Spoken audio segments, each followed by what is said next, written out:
you arrive at any diagnosis with regard to whether she had any alcohol or substance abuse problems? Yes. And what was your diagnosis in that regard?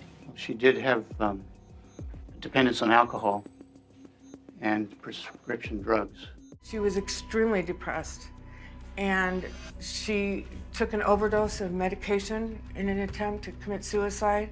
She had been admitted through the emergency room. From the moment I met her, it was quite apparent that she was a woman in anguish, that she was terrified, frightened of something. When I told her that I thought it would be appropriate for her to be transferred to a local psychiatric hospital for further stabilization, her husband, who had arrived, simply refused that recommendation, operating from his own agenda rather than that of his wife.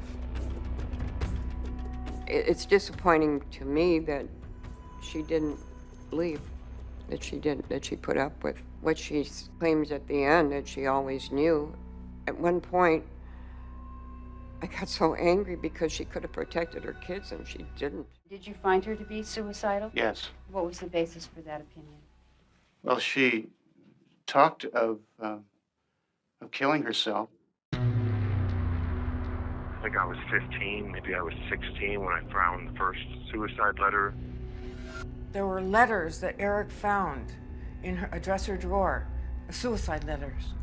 Kitty had kind of made a bargain with herself that she was living with somebody who was pretty self-absorbed, maybe even narcissistic, maybe even sociopathic. But for her to put up with that, well, her life was better when she was with him than her image of what it would be without him.